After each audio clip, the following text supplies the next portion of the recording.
Bonjour et bienvenue à cet atelier portant sur le permis de conduire et l'achat d'une automobile. Je m'appelle Caroline Séguin, je travaille pour la CEF de la Naudière. La CEF, c'est l'Association coopérative d'économie familiale de la Naudière. Nous sommes un organisme à but non lucratif et nous offrons deux principaux services. Le premier étant l'aide aux finances personnelles.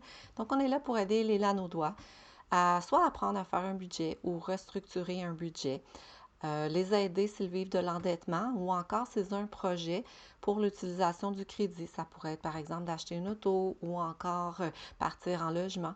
Donc nous sommes là pour les aider à regarder les différentes possibilités qui s'offrent à eux.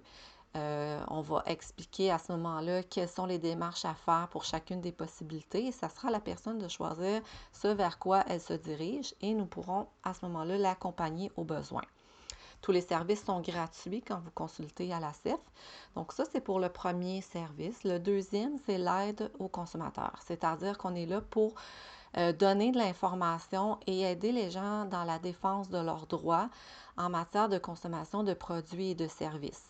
Donc, encore une fois, il s'agit en fait de vous donner une idée des possibilités qui existent si vous avez, par exemple, un problème avec un commerçant.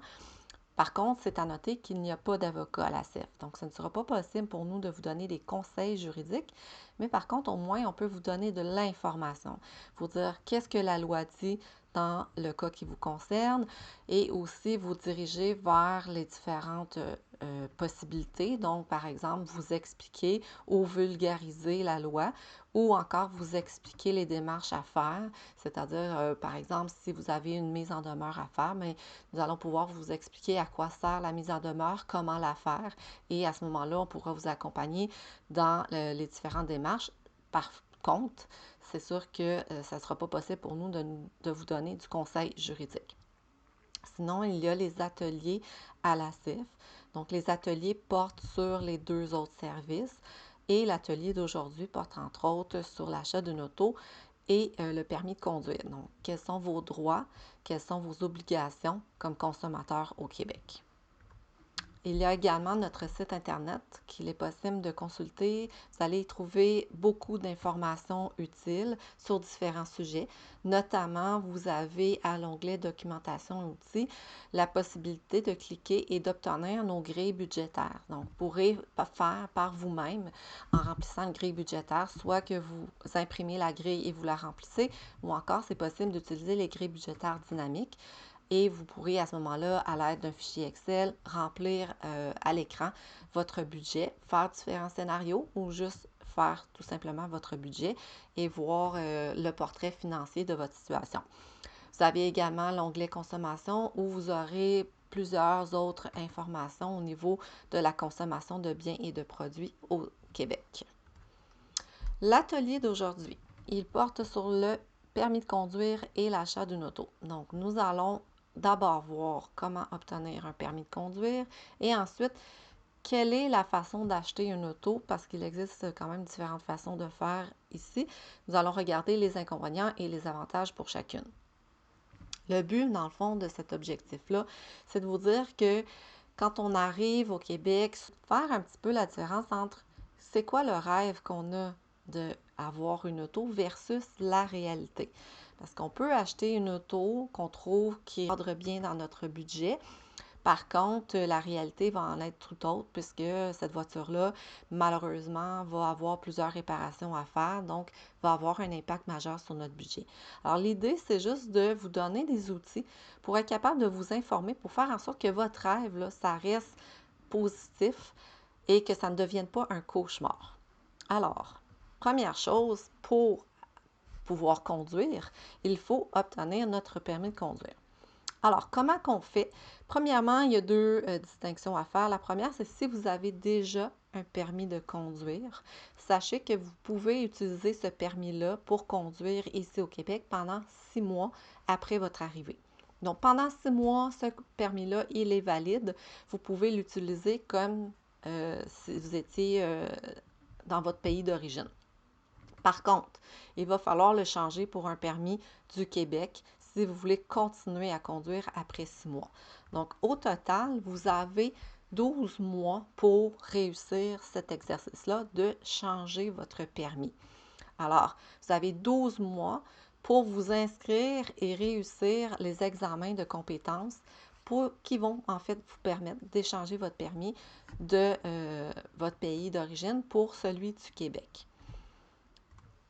Alors, l'idée et le conseil que l'on vous donne, c'est de vous y prendre, de commencer le plus tôt possible, parce qu'il peut y avoir de l'attente et ça peut arriver aussi malheureusement que vous faites un examen et vous échouez. Donc, il faudra le reprendre et là, il n'y a pas de limite là, pour reprendre un examen. Vous pouvez le reprendre autant de fois que nécessaire, mais il y a des frais à chaque fois, comme nous allons voir un petit peu tantôt. Sinon, si vous n'avez pas de permis, alors c'est possible d'en obtenir un. Comme tout le monde ici au Québec doit faire la même démarche que vous, la première étape, c'est de s'inscrire dans un cours de conduite qui est donné par une école reconnue. À la Société de l'assurance automobile du Québec, sur le site de la SAAC, Société de l'assurance automobile du Québec, vous allez pouvoir consulter une liste d'écoles qui sont reconnues par la SAAC pour vous offrir des cours de conduite. Donc, étape 1, on s'inscrit dans une école de conduite. Étape 2, avec votre inscription, on va vous demander d'obtenir un permis d'apprenti conducteur. Donc, l'apprenti conducteur, c'est bon pour une période de 12 mois. Et l'apprenti conducteur, c'est un permis qui vous permet de conduire une automobile, mais accompagné de quelqu'un. Vous ne pourrez pas conduire seul et l'accompagnateur doit absolument lui-même détenir un permis de conduire valide. Vous ne pourrez pas conduire avec un autre apprenti. Vous allez devoir conduire avec quelqu'un qui détient un permis valide pour pouvoir vous pratiquer à la conduite pratique ou la conduite d'une automobile. Ensuite, en étape 3, ça va être de réussir les examens théoriques et pratiques de la Société de l'assurance automobile du Québec. Et enfin, en quatrième étape, quand vous allez réussir ces examens, on va vous remettre un permis probatoire qui sera bon pendant 2 ans. Donc, pendant 2 ans, vous allez pouvoir conduire une auto seule. Vous n'aurez plus besoin d'être accompagné, mais vous serez soumis à des règles un peu plus strictes que quelqu'un qui détient un permis de conduire normal. Donc, le permis probatoire, c'est une période d'essai. On va appeler ça comme ça. C'est comme si vous avez la permission de conduire seul pendant 2 ans. Si après 2 ans, vous démontrez que vous n'avez pas fait de faute, que vous avez respecté les règles, à ce moment-là, vous allez pouvoir obtenir le permis de conduire valide, comme tout le monde ou presque au Québec le détient là, quand on a passé à travers toutes ces étapes. Comment est-ce qu'on fait pour trouver un accompagnateur quand on est un apprenti? Alors, quand on est un apprenti, ça demande de pouvoir conduire, oui, mais accompagné. Alors, qui peut nous accompagner? Un parent, un ami, un voisin. Ça peut être aussi l'école de conduite. Donc, quand vous vous inscrivez dans l'école de conduite, vous avez 1 an pour apprendre. Donc, vous allez passer à travers les différentes saisons aussi, l'été, l'automne, l'hiver et le printemps. Donc, vous allez pouvoir conduire aussi dans différentes conditions. Et c'est déjà inclus dans votre cours quelques heures de conduite pratique à l'aide d'un professeur. Donc, un professeur, c'est aussi un accompagnateur. Alors, si vous n'arrivez pas à trouver d'amis, de voisins ou de collègues de travail pour vous faire pratiquer davantage ou faire pratiquer plus d'heures que ce qui est déjà compris dans l'école de conduite, c'est possible aussi d'acheter des heures supplémentaires avec l'aide d'un professeur à l'école de conduite. Donc, ça sera possible pour vous de le faire afin de pratiquer davantage. La seule chose qu'on vous demande, c'est que l'accompagnateur ait un permis valide. Quand vous allez vous inscrire à l'école de conduite, on va vous remettre un livre, on va vous remettre de la documentation et des liens utiles. Si vous voulez aller les consulter à l'avance avant de vous inscrire, vous pouvez faire une recherche sur le saaq.gouv.qc.ca. C'est le site Internet de la Société de l'assurance automobile du Québec, où est-ce que vous allez pouvoir avoir toutes les informations, ce que je viens de vous dire, ce que je vais vous dire ce soir, tout s'y retrouve sur le site de la SAAC. Donc, vous pourrez à ce moment-là consulter à votre guise toutes les informations que vous désirez. Vous avez également sur le site de la SAAC la possibilité de pratiquer les examens. Donc, vous allez pouvoir vous pratiquer l'examen théorique, évidemment. Si vous voulez conduire une automobile, vous allez devoir passer dans les étapes que je vous ai nommées. Il fallait passer l'examen théorique et ensuite l'examen pratique. Alors ça va vous donner une bonne idée du genre de questions qui sera posée lorsque vous allez faire votre examen théorique à la SAC. Donc, pour vous pratiquer, pour voir un peu à l'avance quel genre de questions vont vous être posées et comment elles vont vous être présentées, c'est un bon exercice à faire avant de passer l'examen théorique. Combien ça coûte tout ça? Évidemment, il faut y en arriver. Alors, en 2026, si vous avez déjà un permis de conduire, nous l'avons vu tantôt, il ne sera pas nécessaire de suivre un cours, mais par contre, c'est nécessaire de réussir les examens. Alors, l'examen théorique va vous coûter 13,50 et l'examen pratique va vous coûter 33,75 Évidemment, ça, c'est à chaque fois que vous devez passer l'examen. Donc, si vous échouez l'examen théorique, par exemple, vous allez redevoir payer 13,50 pour passer une deuxième fois l'examen et ainsi de suite, le nombre de fois nécessaire, mais à chaque fois, il faudra payer. Ensuite, quand vous avez réussi ces examens-là, là, on va vous faire un permis de conduire. On va échanger votre permis pour un permis du Québec et ça va vous coûter 50 et 23 par année. 50 et 23 par année, ça, c'est le prix pour quelqu'un qui a une excellente conduite. Si vous avez une conduite excellente, oui, mais que vous avez eu quelques billets de contravention qui vous ont donné des points de démérite, à ce moment-là, c'est possible que votre permis coûte plus cher parce que c'est selon le nombre de points de démérite que vous allez obtenir qui va faire une différence sur le prix du permis de conduire. Alors, par exemple, on a droit, dans le fond, à 15 points de démérite. Après 15 points, on perd automatiquement notre permis. Il faudra le voir là, pour reprendre les démarches pour être capable d'en obtenir un autre. Donc, en gros, si vous faites, par exemple, en fait, vous ne faites pas votre arrêt obligatoire, à ce moment-là, si la police intervient et vous donne une contravention, elle va aussi vous donner pour un arrêt ces 3 points de démérite. Donc, quand vous allez renouveler votre permis de conduire risque de vous coûter plus cher parce que vous avez 3 points de démérite et non plus 0 comme au départ. Donc, au départ, tout le monde a 0 points, mais à chaque fois qu'on fait une faute, il y a des fautes qui sont plus graves, qui s'accompagnent de points de démérite. Il y en a d'autres, c'est juste une amende monétaire à payer, là. Donc, juste faire attention à ça. C'est possible, dans le fond, que votre permis vous coûte plus cher. Si vous n'avez pas de permis, alors là, il faudra s'inscrire à un cours. Comme on l'a mentionné, il faut calculer à peu près 1500 $ pour un cours de conduite au Québec. À ça, vous devrez payer des frais pour le permis d'apprenti. Parce que quand vous détenez un cours, quand vous avez acheté un cours de conduite, le cours de conduite vient avec des heures de pratique. Mais pour être capable de pratiquer avec le professeur, vous êtes obligé d'avoir un permis d'apprenti. Sinon, ça ne sera pas possible pour le professeur de vous faire pratiquer. Donc, le coût, il est de 88,35 $ pour une période de 18 mois. Donc, c'est-à-dire pour la période de 12 mois que dure votre cours et on vous donne un 6 mois de plus, 6 mois qui normalement est utilisé pour la réussite des examens, donc pour s'inscrire et réussir les examens. Ensuite, vous allez évidemment devoir payer pour les examens qui sont les mêmes pour tout le monde. 13,50 $ pour l'examen théorique, 33,75 $ pour l'examen pratique. Ensuite, quand vous réussissez ces examens-là, vous aurez votre permis probatoire. Le permis probatoire vous coûtera 107,96 $ pour 2 ans.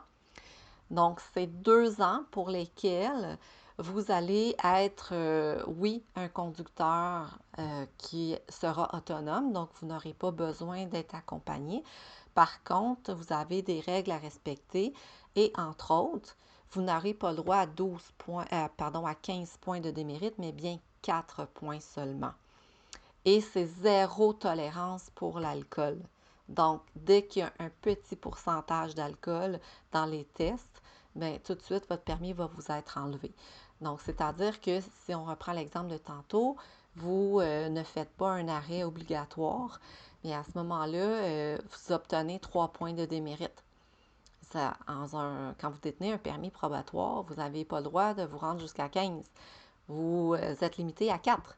Donc là, il faudra faire très attention pour le restant des 2 ans à ne pas encore avoir un autre arrêt, mettons, obligatoire. Comme ça, vous allez dépasser. Donc, votre permis va vous être enlevé. Il faudra encore une fois reprendre les démarches. Donc, c'est pour 2 ans. Après ça, vous allez tomber là, avec le permis ordinaire et régulier. Et là, vous obtiendrez la possibilité d'avoir jusqu'à 15 points de démérite.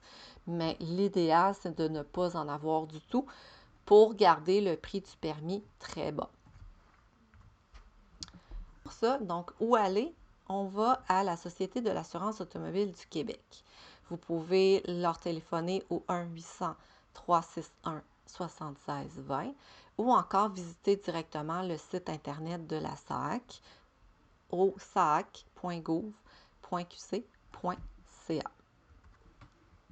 Maintenant qu'on a notre permis, nous avons le droit de rêver d'acheter une automobile. Alors, comment on peut procéder pour l'achat d'une automobile? Eh bien, on va évaluer d'abord le coût de cet achat-là. Si vous avez trouvé la voiture de vos rêves, vous l'avez payé comptant parce que vous aviez le budget pour, parfait, c'est super. Donc, c'est génial, vous n'aurez pas ça à débourser de plus. Par contre, ça ne s'arrête pas là. Acheter une auto ne s'arrête pas à juste posséder l'automobile parce que à ça, il va falloir s'ajouter d'abord le coût du permis de conduire par mois. Donc, c'est environ 4 $ si on paye le permis de conduire, là, le 50 $ et quelques poussières. Si on le paye par mois, ça donne environ 4 $ par mois. On va aussi avoir à immatriculer le véhicule. Il va falloir avoir une plaque pour notre véhicule. Et là, ça peut varier selon l'endroit où on demeure. Donc, si vous demeurez, par exemple, à Joliette, ça va vous coûter environ 18 $ par mois pour les plaques ou 220 par année. C'est sûr que si vous habitez dans une région métropolitaine ou à Montréal même, là, vous avez des taxes qui s'ajoutent. Vous allez avoir la taxe pour le transport en commun. Vous avez également la taxe d'agglomération qu'on appelle. Donc, c'est la taxe pour les villes qui sont proches de Montréal. Et cette taxe-là, elle est de près de 150 $ par année. Et ça, c'est au coût de 2026. Et vous avez également l'essence. Donc, c'est beau d'avoir une auto, mais il faut la faire fonctionner. Et pour la faire fonctionner, ça prend de l'essence. Donc, si on calcule qu'une personne fait environ 20 000 km par année, ça peut coûter 300 $ par mois en essence. Il y a les assurances aussi. Nous allons le voir un peu plus loin, que c'est obligatoire de faire assurer la voiture au moins pour la responsabilité civile. Donc ça, ce n'est pas gratuit. Ça peut coûter facilement 96, dépendamment des options que vous choisissez. Donc, on verra ça tantôt. Et il faut prévoir aussi qu'il peut y avoir des réparations à faire sur une auto. Donc, c'est important de prévoir dans notre budget, de mettre une somme de côté pour que si jamais ça arrive que nous avons des réparations à faire sur notre véhicule, qu'on ait l'argent de disponible pour pouvoir faire ces réparations-là. Et aussi, au Québec, il y a plusieurs saisons et c'est obligatoire de détenir des pneus d'hiver l'hiver et des pneus d'été l'été. En fait, même, je dirais, c'est recommandé plutôt les pneus d'été, mais vous pouvez quand même continuer à rouler avec vos pneus d'hiver l'été. Mais au moins, sachez que c'est obligatoire d'avoir des pneus d'hiver. Et pour une petite auto, on dit que l'achat et la pose des pneus peut représenter de 600 à 1300 $ facilement, selon la grosseur du pneu acheté, selon la qualité du pneu acheté. Donc, tout ça mis ensemble, et là, je l'ai mis en orange parce que c'est une dépense qui varie selon les autres. C'est un peu plus facile à calculer combien par mois, mais celle-là va dépendre beaucoup de la qualité du pneu que vous achetez et la grosseur des pneus. Donc, ça peut aller là, au minimum environ à 650 $ par mois de plus pour être capable de rouler avec notre auto. Donc, l'auto qu'on a acheté comptant, parfait. C'est super, mais il faut prévoir dans notre budget un minimum d'environ 650 $ pour être capable de fonctionner avec cette auto-là. Donc ça, c'est important de regarder le budget et de dire, est-ce que c'est possible pour moi? Est-ce que j'ai les moyens d'avoir une auto et de la faire fonctionner? Une des options possibles, c'est d'utiliser le transport en commun. Le transport en commun, si on prend par exemple la ville de Joliette, donc juste se promener dans la ville de Joliette, c'est pour les prix de 2026 toujours, c'est 62,90 $. Si on veut voyager Joliette-Repentigny, on parle de la passe mensuelle à 175 et 40 $ par mois. Et si on veut voyager Joliette-Montréal, mais le terminus de Montréal, alors là, on parle de 208 $ par mois. Si on habite dans la couronne nord, c'est-à-dire que la couronne nord de Montréal, de les villes comme Repentigny, Terrebonne, Mascouche, à ce moment-là, la carte mensuelle peut être environ de 200 à 275 $ par mois, dépendamment de la zone dans laquelle on habite. Alors, le transport en commun, on voit qu'il faut prévoir pour voyager jusqu'à Montréal, jusqu'au terminus, du moins, en supposant que vous travaillez près du terminus de Montréal, ça pourrait vous coûter 208 $ par mois, à moins que vous habitiez Joliette ou les environs. À ce moment-là, c'est, disons, 70 $ par mois. Alors, c'est quand même une bonne économie par rapport aux 650 $ que l'on paye pour notre auto. Alors, si on essaie de comparer un petit peu plus en détail, nous allons voir que le coût annuel pour la région de Joliette, c'est 70 $ par mois, ce qui représente environ 840-850 $ par année. Si on voyage Joliette-Repentigny, c'est 2100 $ par année. Joliette-Montréal, c'est 2500 $ et plus par année. Ça, c'est évidemment si on arrête au terminus. Si vous devez emprunter le métro ou les autobus à Montréal, il faudra acheter une carte supplémentaire. Versus l'auto. Alors, on a pris le coût pour une petite voiture qui parcourt environ 15 000 à 20 000 km par année. On dit que ça va coûter environ 300 $ d'essence pour l'année, par mois, pardon, excusez. 100 $ par mois d'assurance, l'entretien et les réparations environ 170, le permis de conduire à 4 $, l'immatriculation environ 20 $ si on habite une ville plus au nord comme Joliette et qu'on n'a pas besoin d'y ajouter la taxe d'agglomération de 150 $. Les frais accessoires pour les pneus, etc., on a calculé environ 50 $ par mois, ce qui fait un total estimé de 650 $ par mois et ça donne environ 8 000 $ par année. Donc, 8 000 $ versus 2 500. Alors, c'est-à-dire qu'il nous reste quand même un bon 4 500 environ, qu'on peut, près même de 6 000, dépendamment du coût par année pour voyager. On va dire un 4 000, 4 500 si on doit aussi circuler à Montréal, mais sinon, ça représente quand même une bonne économie. Donc, cette économie-là, c'est peut-être possible d'attendre 1 an ou 2 et de ramasser cet argent-là qui va servir de 2 façons. La première façon, c'est que vous allez pouvoir déterminer si vous êtes capable d'avoir une auto. Donc, si c'est pour vous, c'est facile et c'est faisable de ramasser disons, un 650 ou 700 $ par mois et le mettre de côté sans y toucher, ça va vous permettre de voir que oui, effectivement, dans votre budget, détenir une voiture, c'est quelque chose qui est faisable. C'est un rêve qui est possible. Si vous avez de la difficulté à mettre 700 $ de côté et à ne pas y toucher, mais c'est un indicatif que probablement que la voiture n'est peut-être pas pour vous. Donc, vous avez le choix soit d'attendre 1 an, c'est environ, je viens de le dire, là, si on utilise le transport en commun, ça peut être un 6 000 $ facile, disons de 4 à 6 000 $ que l'on peut mettre de côté. Alors, si c'est possible pour vous de ne pas toucher aux 650 à 700 $ par année, ça veut dire que votre rêve est possible. Si c'est difficile, bien là, il faudra y penser et il faudra peut-être attendre 2 ans, 3 ans avant de penser acheter une auto. Et encore là, il faudra être capable, une fois l'auto achetée, de pouvoir l'entretenir et de pouvoir la faire fonctionner, donc en mettant de l'essence et en entretenant avec les réparations à faire. Acheter une auto. Donc, quand vous êtes rendu à acheter une auto, juste avant de passer par là, si vous voulez, on peut vous aider à la CIF là, à figurer si vous êtes capable. En fait, si votre budget vous permet l'achat d'une auto, vous pouvez le faire par vous-même en utilisant nos grilles budgétaires ou c'est possible de prendre un rendez-vous et à ce moment-là, une conseillère budgétaire va regarder les différents scénarios avec vous et voir aussi combien de temps ça pourrait vous prendre pour avoir une auto ou encore tout simplement de déterminer si votre budget vous permet ou non d'en détenir une.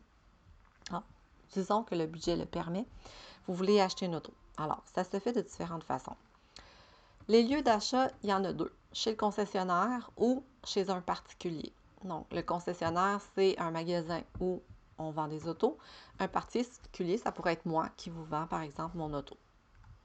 Si on va chez un concessionnaire, donc un magasin où ils vendent des autos.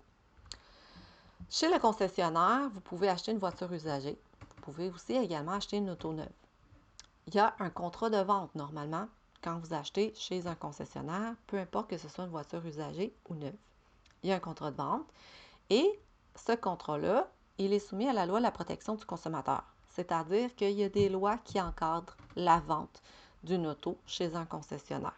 Ce qui fait que votre achat est protégé.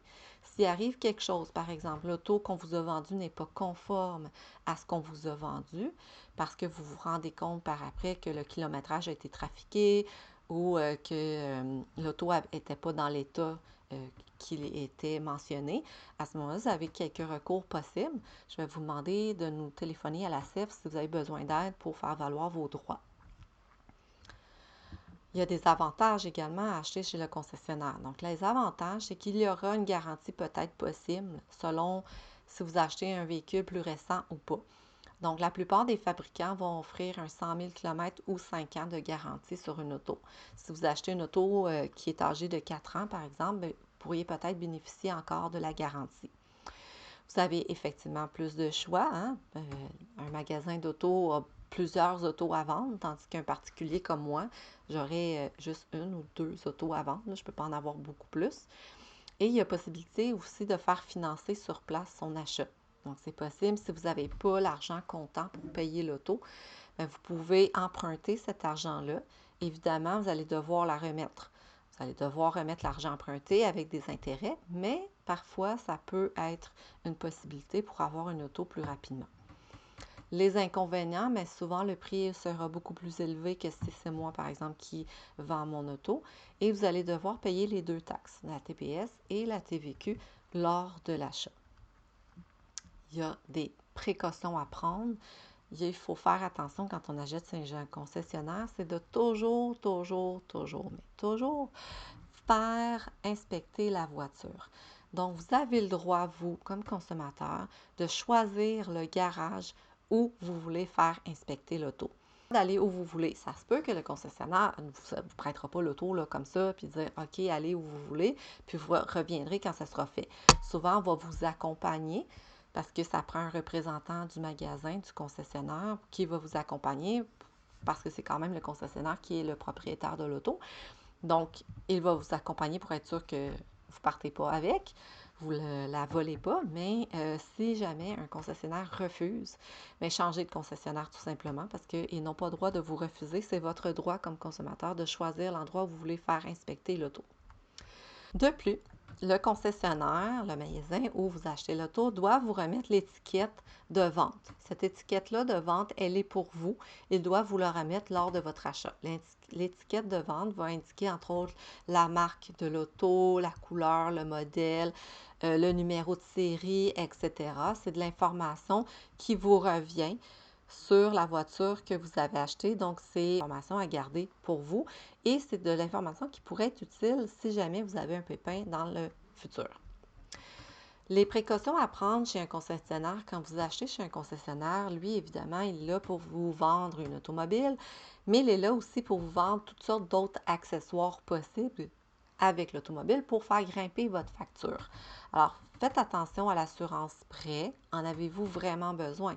Alors, si vous êtes capable, si votre budget vous permet d'acheter l'auto, peut-être que vous n'aurez pas besoin d'une assurance prêt. Peut-être selon les modalités de l'assurance, selon les critères, selon la lecture de l'assurance, peut-être que vous allez choisir de la prendre ou pas. Mais prenez le temps toujours de lire On va aussi vous proposer différents accessoires comme des pneus justement d'hiver. On va vous proposer des tapis pour l'auto. Mais faites attention à tout ça parce que quand vous les ajoutez sur le contrat, à moins de payer comptant, vous allez financer aussi et vous allez payer de l'intérêt pour ces accessoires-là que vous allez acheter en surplus. Donc, des tapis d'auto, peut-être qu'il vous sera possible si, par exemple, vous achetez l'auto au printemps, mais peut-être que vous pourriez attendre à l'automne avant d'acheter des tapis d'auto pour l'hiver, pour que quand vos bottes seront pleines de neige, à ce moment-là, le tapis va absorber l'eau à la place là, du tapis direct de l'auto. Donc, c'est juste que si vous les faites financer, vous allez payer de l'intérêt sur cet achat-là que vous allez peut-être être capable de payer comptant rendu à l'automne. Si vous achetez évidemment votre voiture comptant, là, il n'y a pas de problème. Vous pourrez acheter les accessoires que vous voulez, mais c'est juste que vous n'aurez pas la possibilité de magasiner. Peut-être que vous pourriez trouver sur Marketplace des tapis qui seraient usagés, mais qui seraient très bons et qui pourraient être utilisés pour votre auto, que vous pourriez aussi payer une fraction du prix. Donc, bref, faire attention aux accessoires que l'on vous vend et faire attention aussi à la garantie prolongée. Est-ce que vous en avez vraiment besoin de cette garantie-là prolongée? Mais qu'est-ce qui est offert aussi par la garantie prolongée? Donc, c'est important de la lire avant de l'acheter, avant de signer. Donc, je ne vous dis pas de rien acheter de ça, je vous dis juste d'être prudent, de vous renseigner davantage avant de faire cet achat-là. La deuxième option, c'était d'acheter chez un particulier. Donc, ça pourrait être moi qui vous vend mon auto. Là, c'est différent parce qu'il n'y aura pas de garantie, à moins qu'il y ait une garantie qui est transférable d'un propriétaire à l'autre. Par exemple, la garantie de base sur la voiture était de 100 000, 5 ans. Mais peut-être qu'à ce moment-là, ce serait possible pour vous d'avoir cette garantie-là. Donc, il faut vous informer. Mais règle générale, si on vend une auto, si moi je vends mon auto, il n'y a pas de garantie, vous la prenez telle qu'elle. Il n'y a pas de loi de la protection du consommateur. Donc, moi, je ne suis pas un commerçant. Donc, à ce moment-là, moi, je vous dis, mon auto, elle est comme ça. Regardez-la, inspectez-la. Je vais vous dire si moi, j'ai vu des problèmes dessus, je pourrais vous avertir de son état. Mais c'est sûr que c'est pas tout le monde qui est honnête. Donc, il arrive des gens qui ne mentionneront pas certains problèmes. Autrement dit, il faut faire attention parce que votre achat ne sera pas protégé. Ça va être plus difficile après ça de revenir contre un particulier qu'un commerçant avec lequel vous avez des droits. C'est pas impossible, mais c'est un petit peu plus difficile et plus complexe. La solution pour ça, bien, c'est possible de faire un contrat avec un particulier. Vous pouvez mettre par écrit votre transaction. Donc, vous pouvez, par exemple, si moi je vous vends mon auto, vous pourriez exiger que l'on fasse un contrat ensemble dans lequel que moi je décris l'auto, l'état de l'auto, que je garantis que ce que je donne comme information, c'est vrai. Donc là, au moins, vous avez ma signature, vous avez ma parole que au meilleur de mes connaissances, l'auto n'a pas de problème, par exemple, ou au meilleur de mes connaissances, évidemment, parce que je ne suis pas garagiste, l'auto, elle est sécuritaire. Donc, on peut faire écrire ce qu'on veut dans un contrat. Évidemment, il faut que ce soit vrai, là.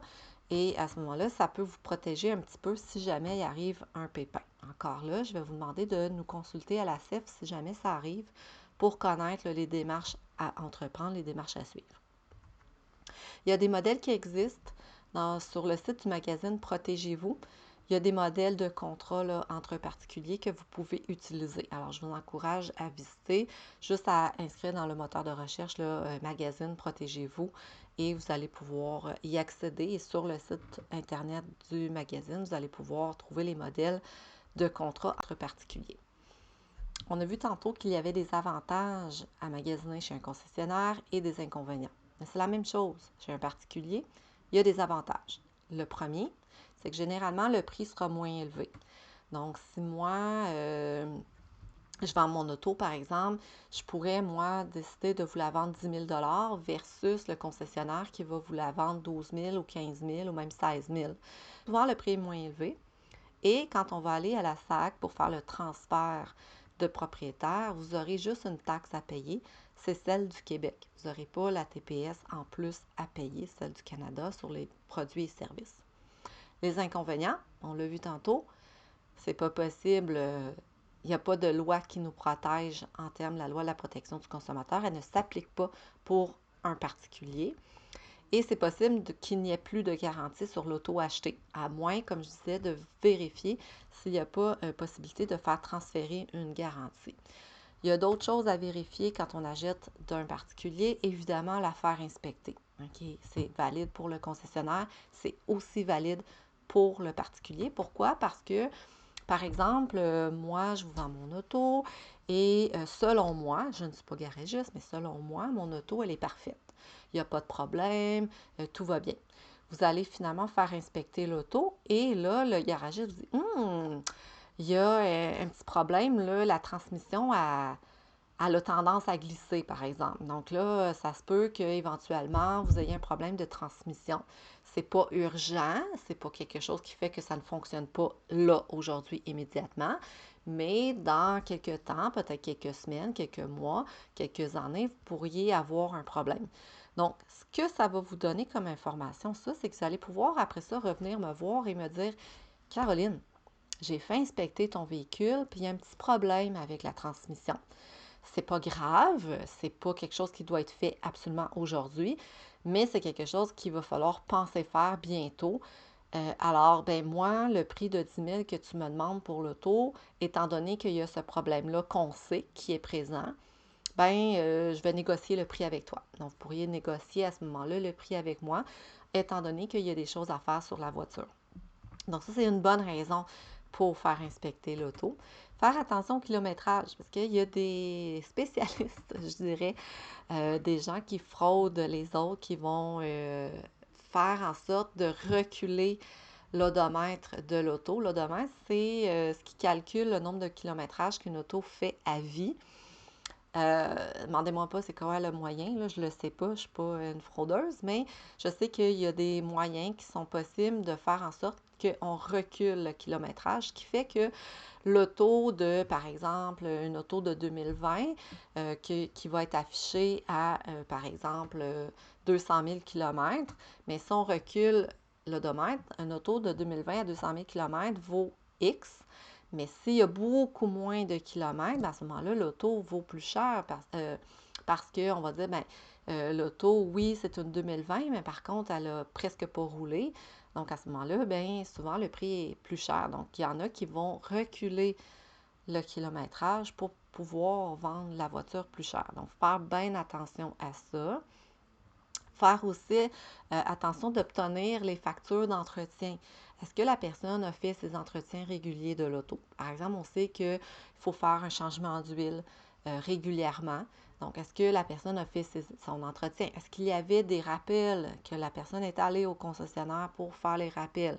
Donc, on demande d'avoir toutes les factures d'entretien, les papiers relatifs à ces entretiens-là. Et évidemment, on va s'informer, voir s'il y a une garantie qui peut être transférée. Comme je le disais tantôt, normalement, la plupart du temps, ça vient sans garantie, mais peut-être qu'il y a une garantie prolongée sur l'auto qui est transférable ou encore c'est une auto quand même assez récente dont il resterait une partie de garantie. Fait que toujours s'informer là-dessus quand on achète d'un particulier. Comment est-ce qu'on fait pour s'informer de tout ça? Il y a des outils qui existent qui sont là pour nous aider. Ce que vous allez avoir besoin. Alors, pour utiliser les outils que je vais vous présenter, vous avez besoin de la plaque, donc le numéro de plaque du véhicule et le numéro de série du véhicule. Donc là, on se trouve à être, ça c'est la vitre côté chauffeur. Et ça, c'est le capot, là, le devant du véhicule. Alors, dans le coin de la vitre côté chauffeur, quand vous êtes à l'extérieur du véhicule, vous allez pouvoir consulter le numéro de série de l'automobile. Donc, c'est ce numéro-là plus le numéro de plaque.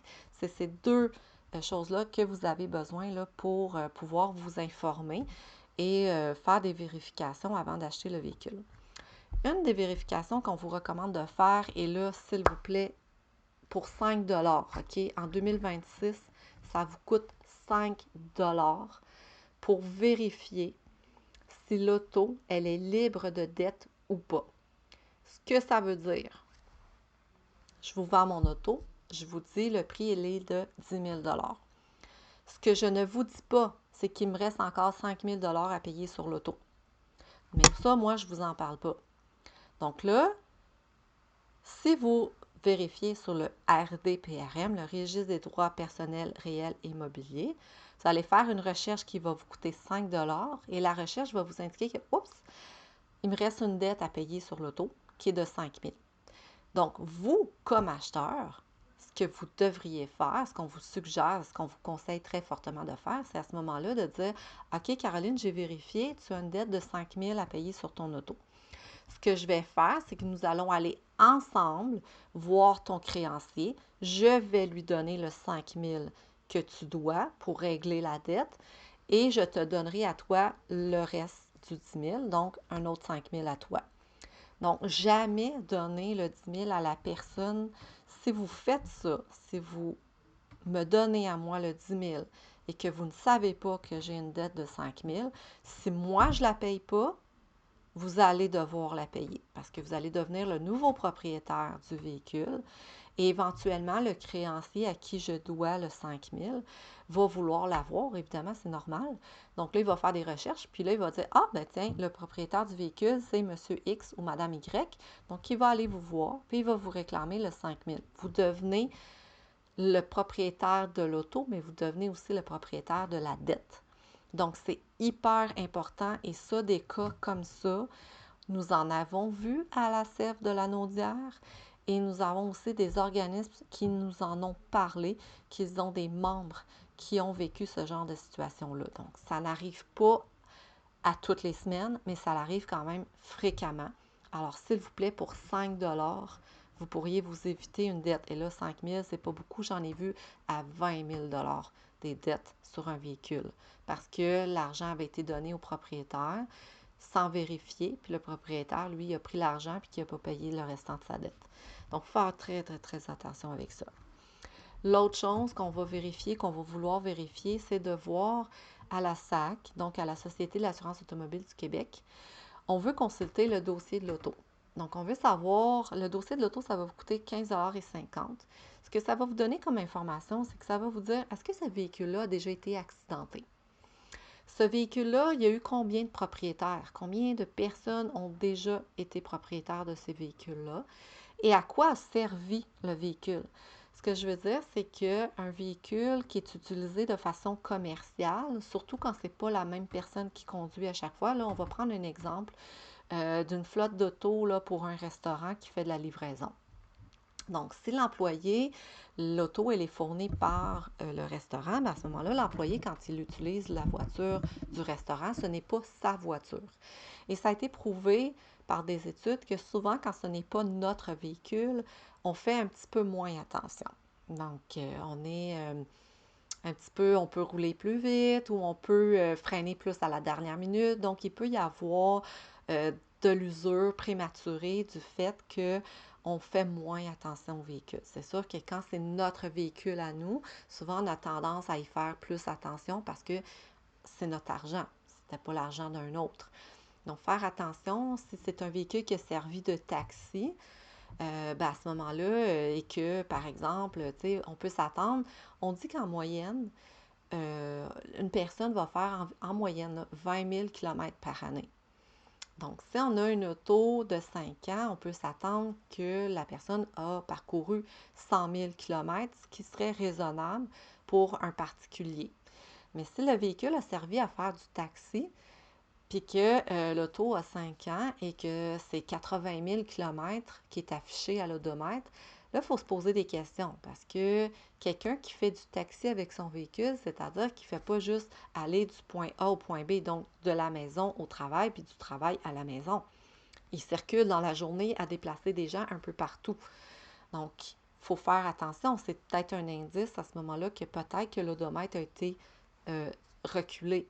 Parce qu'on peut s'attendre, ça serait normal qu'un véhicule qui servait à faire du taxi affiche pas 100 000 km à l'odomètre, mais peut-être plus, même 150 ou même 200 000, dépendamment du nombre de kilométrages que la personne pouvait faire. Toutes ces informations-là se retrouvent dans le dossier de l'automobile. Donc, 15,50 $, on a encore la possibilité, entre autres, de vérifier si l'odomètre n'a pas été trafiqué ou pas.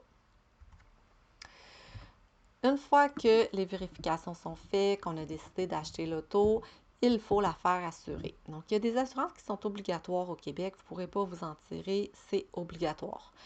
Le coût de l'assurance automobile varie énormément. Il y a plusieurs facteurs qui déterminent le prix, dont le type d'auto, le modèle, l'année, le nombre de kilométrage. Vous-même comme chauffeur, est-ce que vous avez de l'expérience ou pas? Est-ce que vous êtes un homme ou une femme? Est-ce que quel âge avez-vous? Euh, il y a, vous roulez, vous faites quelle distance? Vous habitez dans quelle ville? Il y a vraiment beaucoup de facteurs qui font en sorte que pour la même auto, l'individu A, ça va coûter, par exemple, 700$ par année pour le faire assurer, alors que l'autre personne, ça va coûter 1500$ par année pour faire assurer cette auto-là. Donc, il y a vraiment beaucoup de facteurs. Ça se magasine. Mais on peut parler là, facilement, là, alentour, normalement, là, une auto, c'est minimum plus ou moins 1000$ si on choisit l'assurance complète. Mais si on choisit l'assurance, juste l'assurance obligatoire, ça pourrait, dans certains cas, jouer alentour de 200$. Donc, il y a quand même un gros écart, là, t'sais. Donc, l'assurance, nous, on va parler ici au Québec, vous allez souvent entendre les gens dire, est-ce que tu es assuré d'un bord ou deux bords? Donc, un bord ou deux bords, là, ça ne veut pas dire je suis assuré du côté droit et pas du côté gauche, ou je suis assuré du côté gauche et pas du côté droit, ou en avant, en arrière. C'est pas ça. Un bord ou deux bords, c'est une expression qui est utilisée pour dire quel type d'assurance vous avez. Donc, un bord, OK, si on veut utiliser cette expression-là, ça veut dire qu'on détient minimum l'assurance qui est obligatoire. Celle-là, elle est obligatoire, vous ne pourrez pas ne pas la payer. C'est l'assurance civile.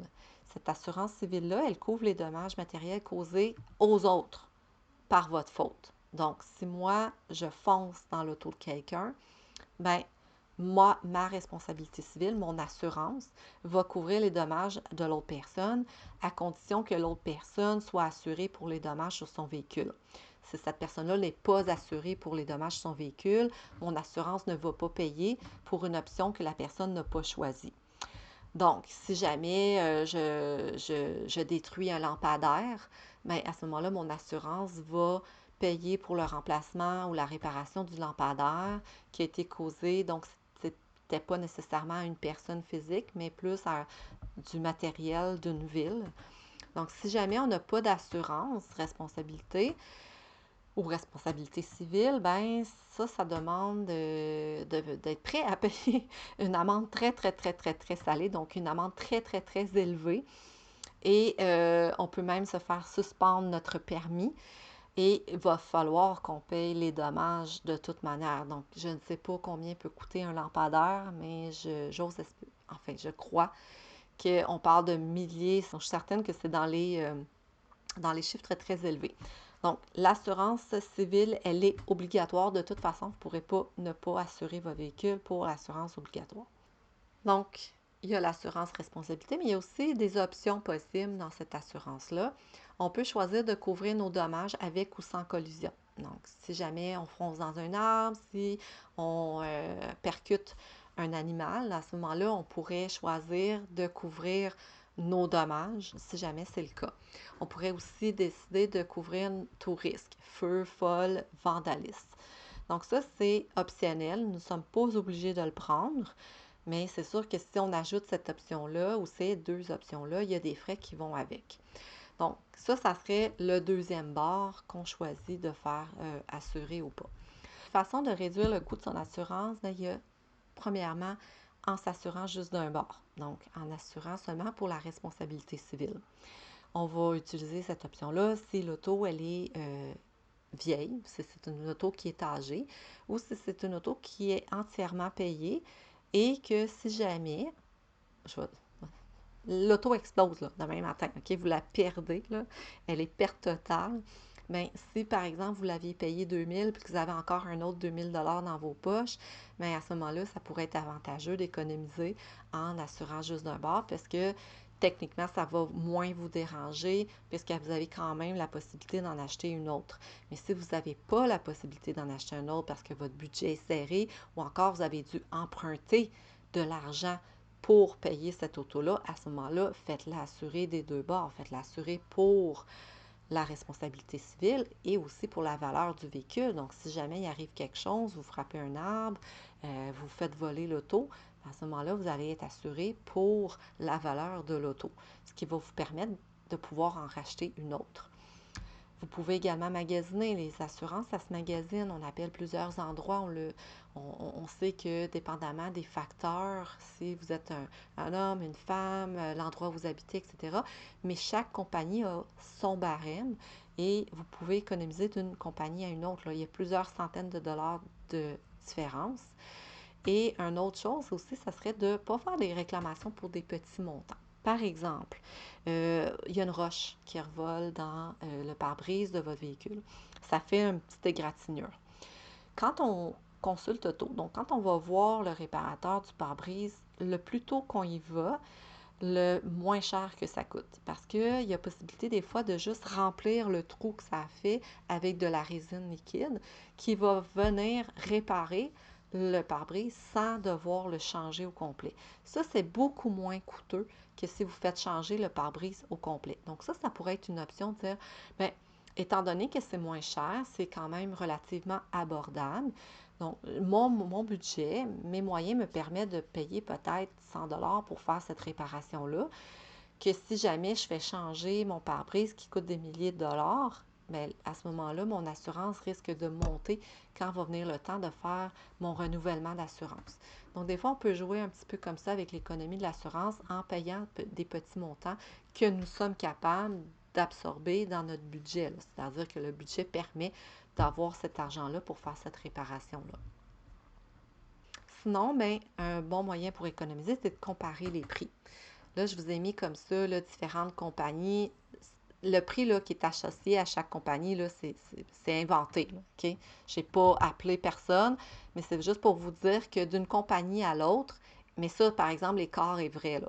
C'est vrai que vous allez appeler à une compagnie, on va vous charger 1200 $ pour votre véhicule. Vous allez en appeler un autre qui va vous charger juste 750 $ pour l'assurer. Donc, c'est juste que c'est important de magasiner, mais ne retenez pas là, l'association de prix avec les compagnies. Là. J'ai mis ça au hasard, tout simplement.